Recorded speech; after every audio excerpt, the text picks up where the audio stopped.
can say with a certain amount of finality that this big question which had loomed, especially after 2024, that what will happen to Mr. Modi on 17th of September 2025, I think that question has become completely irrelevant.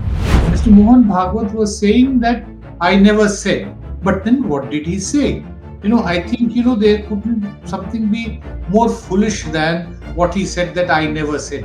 Because you said the entire world heard you, Mr. Bhagwat, and you went to the extent of actually quoting Morupant Pingle, who was actually one of the most revered leader of the RSS in the 1980s and early 1990s. Somebody who shepherded the Ayodhya agitation, for which is instrumental in bringing the BJP to where it is now. So somebody who actually took it from scratch to actually making the BJP the dominant political party of the country. You quote him, and then you say that I never meant that people should retire at the age of 75. There couldn't be anything more ridiculous. In 2024, Mr. Modi seemed to be on a weak wicket. He didn't have majority on his own. He was dependent on majority on allies, and the RSS was nibbling at his heels. But now things have changed. The allies have not done anything, to make things uncomfortable. Whatever be the reasons for it, it has to be understood. The RSS has also been forced to take a backseat because of what is perceived by people as the success of Operation Sindoor, which has once again been able to project Mr.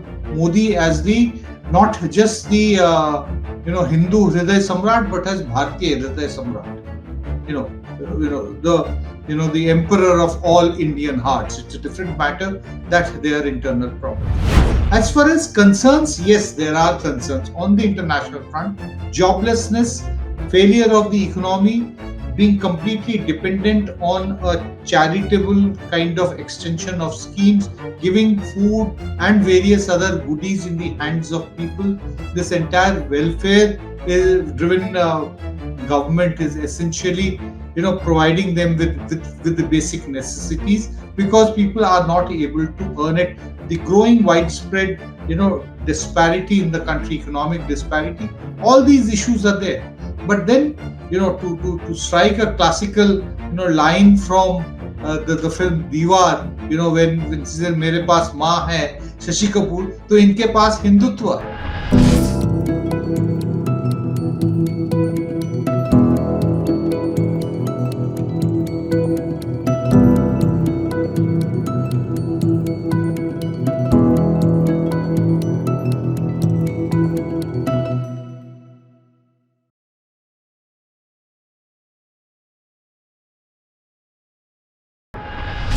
Hello and a warm welcome to HW News Network, your one-stop show, truth be told, for some engaging and thoughtful conversations. Today is 17th September, which is Prime Minister Narendra Modi's 75th birthday. The very first wishes came not from within India, but from across the seas, via a personal phone call from US President Donald Trump. In their exchange, both leaders addressed each other as good friends, with Trump even thanking Modi for his role in helping to ease the Russia-Ukraine war. Now, what makes this moment remarkable is a sudden shift in tone. Now, this is on the international front, but back home, if you look at the things, the way the politics is evolving when it comes to Modi versus the opposition, are the challenges galore for Prime Minister Modi? And how do we see Prime Minister Modi's image on his 75th birthday? Is he on a decline, or is he on an upswing, or he is known to be mastering the art of always coming back no matter how many challenges are there? Will he master that again? That's a big question. Joining me this evening is Nilanjan Mukhopadhyay, veteran journalist, author, and political commentator. Thank you so much, Nilanjan, for joining on HW. And I'll begin with what has marked a shift in the tone. What has happened to Donald Trump? Now, is there some kind of a trade deal which both sides have assured to each other? Is that the reason, or you find some other reason why Trump was forced to acknowledge Prime Minister Modi on his birthday and also otherwise the other day on the social media? No, I think it's become absolutely difficult to try to figure out what is there in Donald Trump's mind. Just till the other day, he was so much strong anti-India. He was saying all kinds of negative things, even about Mr. Modi. And now suddenly this change in attitude. I think basically he is behaving like what I would say, is somebody who's a rowdy youngster who does not have the strength behind him. Just goes around threatening that I will sort you out, but then realizes that he really cannot sort anybody out. After all the accusations which were hurled against in India, no self-respecting leader would reach out the way he has done last night in the form of a phone call to wish Mr. Modi a happy birthday. I don't think anybody else would have done that. So it is very difficult to explain or reasonably analyze a leader who does not have any consistency. So it is actually turning out to be, just he says something which is not to be taken very seriously at any point of time. So just the way that I did not take Mr. Trump when he was being so critical about India so very seriously at that time when he was virtually threatening morning, evening, and afternoon, I wouldn't take this phone call also very seriously and don't think that there has been any U turn or a turnaround. There is a certain process which is underway. One of their representatives is in India. Let's see what comes out of these talks.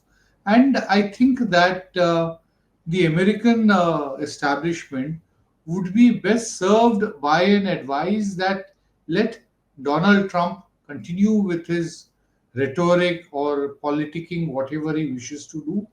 You follow the path of governance the way bilateral negotiations are held between countries.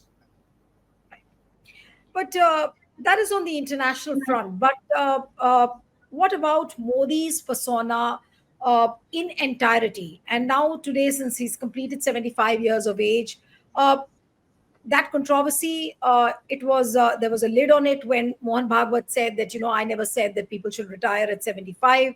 So that controversy was taken care of. But what is really happening with Prime Minister Modi's 75 years of age limit, which BJP itself had imposed, which Prime Minister Modi, in fact, himself had imposed? So what's going to happen to this? And will there not be any murmurs further in the party on removing Prime Minister Modi, or has there been a larger consensus now that there is no option other than Prime Minister Modi and he has to be the prime ministerial candidate for 2029? What is the deal which has been worked around? First of all, I think that there is a misconception that there was a rule that anybody in the BJP is going to resign from public office, either within the party or within the government, at completion of the age of 75. Completion or the beginning of age 75, really not very clear. It was never a real rule.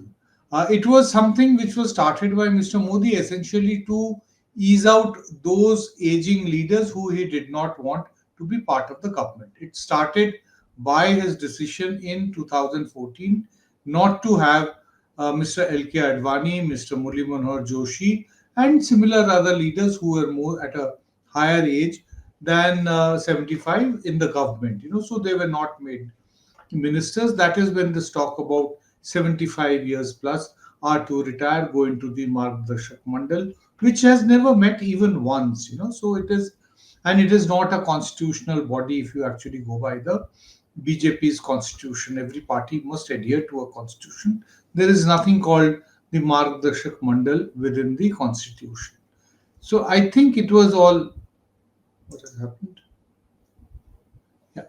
Sorry, I lost your. Yeah, yeah. Even I lost your audio, what you were saying towards the end. If you could just repeat that, and then I'll ask I you the was next one. saying I was saying that there is nothing in the BJP constitution which actually says that there must be a Margdarshak Mandal. It is a non-existent body, and it is remained a non-existent body for the last so many years since it was first announced that Mr. Advani and Mr. Joshi are going to the Margdarshak Mandal. Uh, there have been exceptions to people beyond 75 who have continued. You have Anandiben Patel, who's more than 75. She continues to be the Yes. governor of Uttar Pradesh because Mr. Modi requires somebody who can keep an eye and what is happening in the UP government. Mr. Modi is not part of the loyalists, or Mr. Yogi Adityanath is not part of the loyalists of Mr. Modi. Likewise, in Karnataka, Mr. Yedurappa had been made chief minister. He continued beyond 75.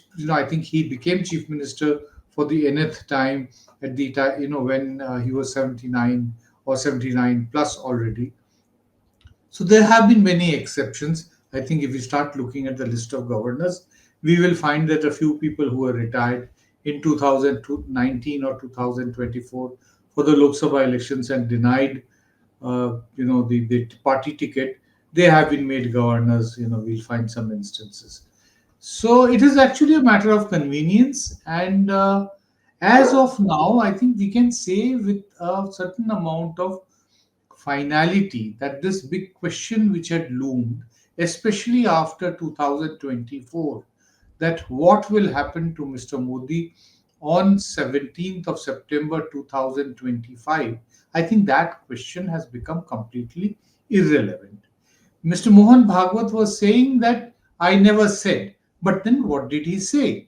I think, there couldn't something be more foolish than what he said that I never said. Because you said the entire world heard you, Absolutely. Mr. Bhagwat, and you went to the extent of actually quoting Moropant Pingle, who was actually one of the most revered Absolutely. leader of the RSS in the 1980s and early 1990s. Somebody who shepherded the Ayodhya agitation, for which is instrumental in bringing the BJP to where it is now. So somebody who actually took it from scratch to actually making the BJP the dominant political party of the country. You quote him, and then you say that I never meant that people should retire at the age of 75. There couldn't be anything more ridiculous. But it just no, Nilanjan, just a second, let me complete. right. It just establishes that yes, Mr. Bhagwat definitely wanted Mr. Modi to go out of office, but his second statement is testimony to his utter failure to be able to do that. No, but utter failure is the thing, is the prism from which you would look at it, or you would say that there is some kind of a peace deal which has happened. Because since the time Mr. Radhakrishnan has been elected as the vice president of the country, and obviously with his RSS background and the kind of value addition which he brings for the BJP in the BJP's context, that he's somebody from RSS. BJP has fostered him there. Now, is there some kind of a peace deal arrangement which has been worked out between Prime Minister Modi and Mohan Bhagwat? People are talking about that how, from utter discontent, how there has this kind of a consensus been arrived. No, I don't think there can be any peace deal with Mr. Modi because Mr. Modi is not really compromising. He doesn't feel the need to compromise. What is the basic issue? If you actually try to ask me that what was the biggest problem that the RSS have with Mr. Modi since slightly early 2024, say sometime from the month of February and March, that is the time when they distanced away from the 2024 electoral campaign.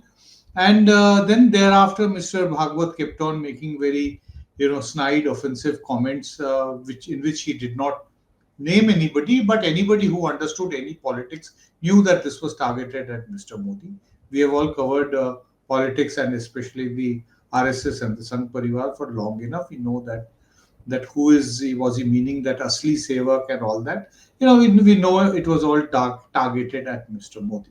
So the contentious matter is that the RSS does not like the functional autonomy or the independence that Mr. Modi seizes for himself while being in power.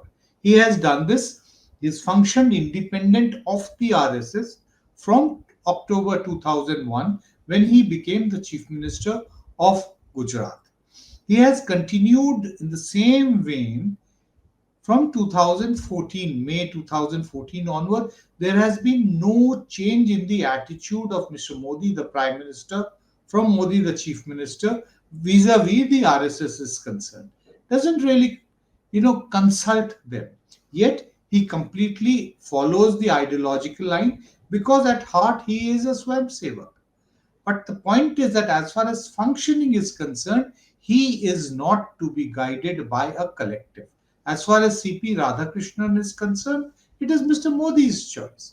It is not that the RSS told him to make CP Radhakrishnan. It's everything he decided, and it was possibly convenient for Mr. Modi that he got a backward somebody who was from Tamil Nadu, somebody who was also ideologically committed because they required an ideological commitment, somebody who is part of the Sanghatan for decades, so that the kind of fiasco which happened over Jagdeep Dhankar does not get repeated once again and show the BJP in very poor light. Let's understand that Mr. Modi, in his heart, would be feeling that he possibly made a mistake in elevating Dhankar from the West Bengal governorship to New Delhi. That's one of the few mistakes which Mr. Modi has made. For whatever be the reasons, it was at because it suited somebody else who had actually put in a word for Mr. Dhankar. Those are not issues which I'd like to go in at this stage. Right. But Nilanjan, since you follow this entire chemistry between BJP and RSS very, very closely, in terms of the persona of Prime Minister Narendra Modi, how do you really think will he be able? There are lots of challenges on the international front, on the domestic front, which he is trying and working it around in various ways. But is Prime Minister Modi running out of options? What is your sense which you get now when he completes 75 years of age? He has also completed 11 years as a prime minister. Before that, he's got a long stint as his legacy as a chief minister of Gujarat. Now, I wouldn't say it's a fag end of his political career, but at the 75th year of his life, do you see Modi again rising like a pole star, or Modi is on a decline? No, no, Mr. Modi is already, recovered from the losses which were there in 2024.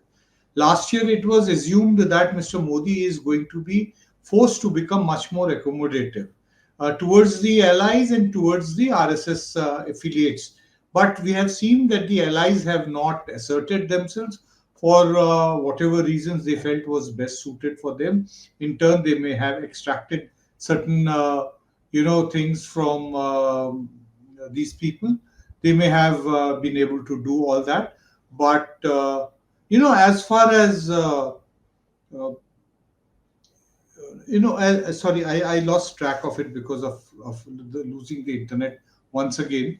I was saying that in 2024, Mr. Modi seemed to be on a weak wicket. He didn't have majority on his own. He was dependent on majority on allies, and the RSS was nibbling at his heels. But now things have changed. The allies have not done anything, to make things uncomfortable. Whatever be the reasons for it, it has to be understood. The RSS has also been forced to take a backseat because of what is perceived by people as the success of Operation Sindoor, which has once again been able to project Mr. Modi as the not just the Hindu Hriday Samrat, but as Bharatiya Hriday Samrat. The emperor of all Indian hearts. It's a different matter that there are internal problems. As far as concerns, yes, there are concerns on the international front.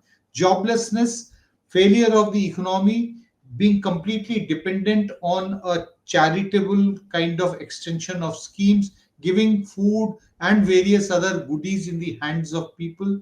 This entire welfare is driven government is essentially providing them with the basic necessities because people are not able to earn it. The growing widespread disparity in the country, economic disparity, all these issues are there. But then to strike a classical line from the film Diwar, when she says मेरे पास माँ है शशि कपूर तो इनके पास हिंदुत्व है, मोदी साहब के पास हिंदुत्व है. So that is the ultimate polarizing tool which is there. And if you go back into 11 years, we can talk for 110 hours. I Absolutely. can cite instance after instance whenever he has slipped a bit. He's always gone and opted for it. Let me just give you the latest example. 15th of August announces the formation of a high powered demographic committee. Thereafter, it has been followed up by numerous statements. The infiltrators are coming, infiltrators are coming. Who are the infiltrators? They are white ants, Dimak hain ye. Mr. Amit Shah. Copyright is there on the word Dimak as far as that. Dimaks have ceased to exist, in no other sphere of the average Indian, but use the word Deemak, people will immediately think of Amit Shah and infiltrators. That is the way what we call as, the politics of dog whistling is done. So it is continuing like that, and that is will bail Mr. Modi out just the way it has done on several occasions. No, He but wins how big. long? He No, wins but big. If you just a yeah. second, let me explain. Since 11 years, if you look at it, that is, wins have been big, victories have been big, losses have been small, and he's recovered from it. I think that victories have been big, losses have been small, and whatever losses came his way, he has tried to recover that. But how long will he be able to continue getting bailed like this? And also, how long will Hindutva work? Because there will reach a point where things will just completely fall off the cliff for him, and he might just trip. Like it almost looked like when Operation Sindoor happened, then Trump's guffaws, and then nobody knew, it almost looked as if Modi is surrounded with problems galore from all sides.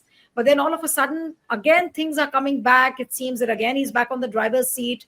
And the narrative went to the extent that, all is not well within the government. Ajit Doval and Jaishankar are on two ends. There is a deep state which is very active. Now, I don't know whether these were conspiracy theories or how much of it was actually happening within the political corridors. But can you feel some kind of unease within the BJP vis-a-vis Prime Minister Modi? Or you feel that, like people had started saying that, it almost looks as if BJP will be divided into two parts, where on one side will be Modi's supporters and on one side will be people who will speak against him, especially after what happened with the Constitution Club elections. So, what is really happening within the BJP? Have the people within the BJP, whether it is the ministers or the MPs, have they made peace with the fact that there is nobody else other than BJP, other than Modi, and therefore they might as well just look forward to whatever Modi is saying and toe the Modi line? There is obviously within the BJP some sections of people who are dissatisfied. They're dissatisfied for various reasons. They're dissatisfied because possibly they do not agree. Let's start, they do not agree with the way things are being run. There could also be people who are dissatisfied because of their feeling that they have not got what they deserved.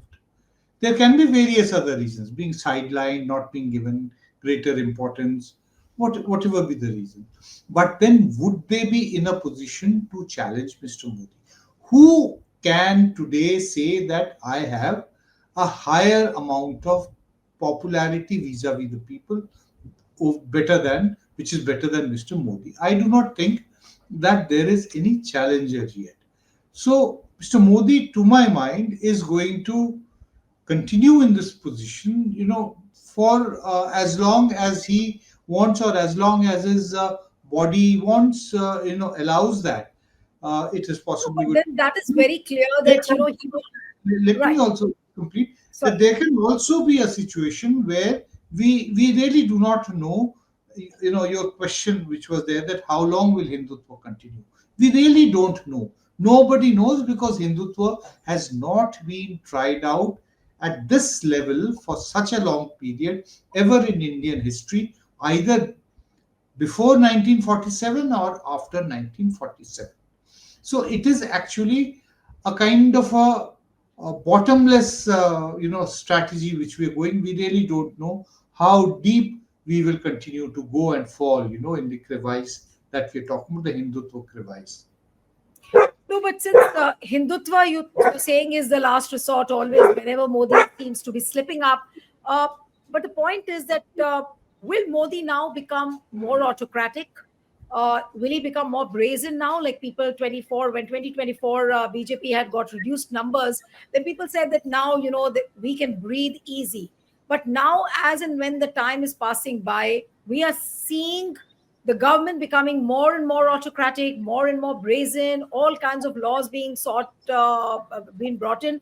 Say, for example, this 130th Amendment. Now, look at what is happening to the YouTubers, the way Adani has approached Rohini Court, and then he's taken an interim injunction, and then, so there is a feeling that Modi is trying to control the media. He's tried, which he has been doing since 2014. But now that move, is it becoming more and more brazen? So, which brings me to the question: that is Modi becoming more and more autocratic now? No, I think he's been as autocratic as he's always been. I don't see. There might be more instances at the moment because we have forgotten the previous instances. If you actually start, following the strategy of a very serious researcher and start going back to the 27th or the 28th of May 2014, and thereafter go day by day and start jotting down, instances of autocratic behavior, you will possibly find that you have a ledger full of it, and then you'll say that, okay, it's a question of degree, or it's a question of, how frequently they are happening. But you will find, that as far as the basic intention and the basic positioning of Mr. Modi is, that it has always been, what was said, about Gujarat, which Mr. Modi used to say himself about Gujarat, that it was a single window operation. So here too, it is a single window operation. For everything from A to Z, you have to come to that single window. That is, in fact, that level of centralization is possibly one of the indicators of, way to actually measure the level of autocracy prevalent in governance. This brings me to the last question, Nilanjan, that at 75 years, when Modi completes his 75 years of age, how would you really see the things for him in entirety? Now, coming as it does, we're going to have soon the Bihar elections. After that, there are a string of elections in other states like Kerala, Tamil Nadu, Assam. Do we see his power waning, his clutch, his hold waning, or he will continue to be a formidable leader as he has been, no matter how many challenges come his way? It is very difficult to make political predictions, especially for elections. Especially now, I would not want to even talk about the Bihar elections and hazard a guess at the moment, because even now, at least about a couple of months, the elections is away. I think towards the end of September, I expect that the Election Commission would possibly be announcing the schedule of. Do I have to repeat this? No, no, no. No, it's okay. No, It's okay. no. Yeah. I do not think that the election commission, so I was saying that the election commission would be coming out with the schedule sometime towards the end of September or early October, maybe not during the Durga Puja period, maybe immediately after the 2nd of October. We can have a schedule to be able to have elections sometime in November, and by the end of November, the results would be known. But I would say that at the moment, definitely the momentum seems to be there with Mr. Modi. I'm talking about nationally. I'm not talking about Bihar, because I have Yes. not traveled to Bihar, and people are saying that the opposition has got a huge, swell of support for, on its campaign of the vote chori campaign, which has been going on against the SIR drive of the election commission. So there are, factors which could possibly be against Mr. Modi, but at the moment he is showing a very confident face, and I would say that the regime, after today celebrating Mr. Modi's 75th, they have already started preparing for the next event, which is going to fall on the 7th of October 2026, which is Mr. Modi completing 25 years in public office, from Gujarat Chief Minister to that, which is an unprecedented achievement, that out of 25 years, from 2014 to 2012 years as Prime Minister and 13 years as Chief Minister, completing a good quarter of a century. I'm sure that next year you will find many events and many celebrations there. We would Right. possibly be discussing quite a similar set of issues Absolutely. again. No, but then that leaves me with the last question, which I'm tempted to ask you about the opposition. So, if Modi is formidable, he continues unabated the way he has continued, what happens to the opposition? Is there a chance at all for the opposition to flourish, Yes, to of prove? course, there is. There is a chance. The opposition did poorly immediately after the 2024 elections, especially the Congress. It lost Haryana, a state which they should have won. Likewise, in Maharashtra, they became overconfident. Various other factors also were there, but even things like a lot of manipulation with voting, with electoral rolls, have been made. We really do not know what is the truth behind it. But these election, these allegations are there in the public.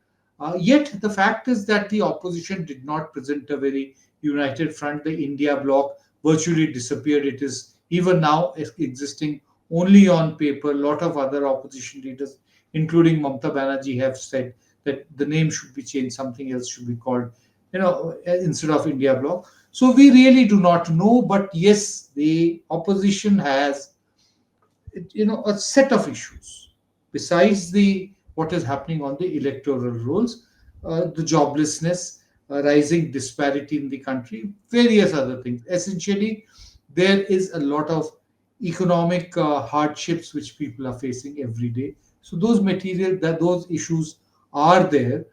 It is up to the opposition to be able to make a case for itself. And then the Absolutely. biggest challenge for the opposition is that how do they go about neutralizing Hindutva?